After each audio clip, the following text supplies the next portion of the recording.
क्या आप जानते हैं कि माँ दुर्गा का जन्म किसी साधारण तरीके से नहीं हुआ था? न उनका जन्म किसी माता के गर्भ से हुआ और न ही उनका कोई पारंपरिक जन्म था।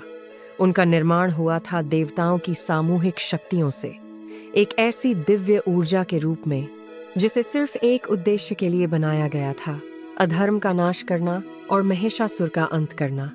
बहुत समय पहले की बात है, जब असुरों का राजा महिषासुर अपनी कठोर तपस्या के बल पर अत्यंत शक्तिशाली बन चुका था। उसने वर्षों तक तप करके भगवान ब्रह्मा को प्रसन्न किया। जब ब्रह्मा जी उसके सामने प्रकट हुए तो महिषासुर ने एक ऐसा वरदान मांगा जिसने उसे लगभग अजेय बना दिया। उसने कहा कि उसे कोई भी देवता या पुरुष कभी न मार सके। ब्रह्मा जी ने यह वरदान उसे दे दिया।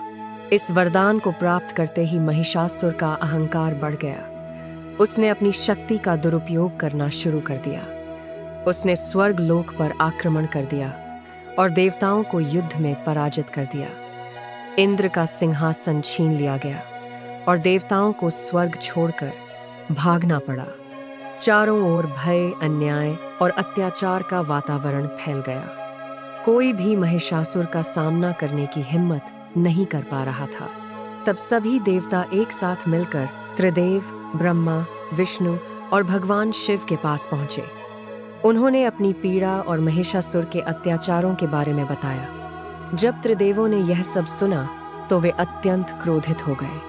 उनके क्रोध से एक अद्भुत तेज उत्पन्न हुआ।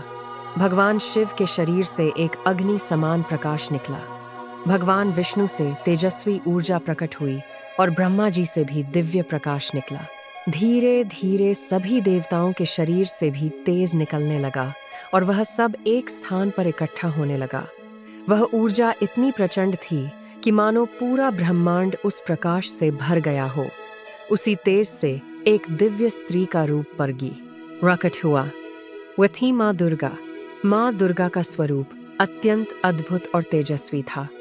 उनका चेहरा सूर्य के समान चमक रहा था। उनकी आंखों में अपार शक्ति और करुणा दोनों दिखाई दे रही थीं। उनके कई हाथ थे जो उनकी असीम शक्ति का प्रतीक थे। उनके प्रकट होते ही वातावरण में एक अलग ही दिव्यता फैल गई।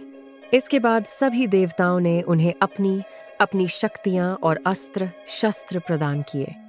भगवान शिव ने उन्हें अपना त्रिशूल दिया, भगवान विष्णु ने सुदर्शन चक्र दिया, इंद्र ने वज्र दिया, वरुण देव ने शंख प्रदान किया, अग्निदेव ने अपनी अग्नि शक्ति दी और यमराज ने काल दंड दिया। हर देवता ने अपनी सबसे शक्तिशाली वस्तु माँ दुर्गा को अर्पित की। यहाँ तक कि हिमालय ने उन्हें एक विशाल और शक्तिशाली सिंह दिया जो उनका वाहन बना।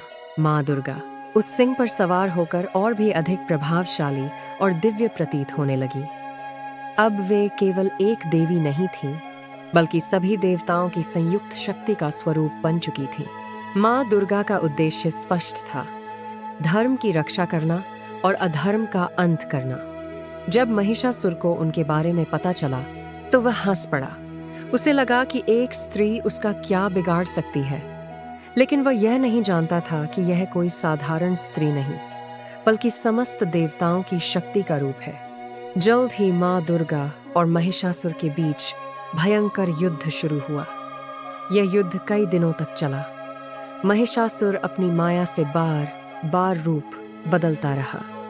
कभी वह भैंसे का रूप लेता, कभी सिंह बन जाता, तो कभी हाथी का रूप धारण कर लेता, लेकिन माँ दुर्गा हर रूप में उसका सामना करती रही। युद्ध के दौरान माँ दुर्गा का स्वरूप और भी उग्र हो गया। उनकी आंखों में क्रोध की ज्वाला थी और उनके हाथों में अस्त्र शस्त्र चमक रहे थे। अंततः एक समय ऐसा आया जब महिषासुर अपने असली रूप में सामने आया। तभी माँ दुर्गा ने अवसर देखकर अपने हाथों में कैसे एक सांड्राना, खारेक कारा, खारेक दायला त्रिशूल से उस पर प्रहार किया और उसका वध कर दिया। महिषासुर के अंत के साथ ही पूरे ब्रह्मांड में शांति स्थापित हो गई। देवताओं ने माँ दुर्गा की जय जयकार की और उनका धन्यवाद किया।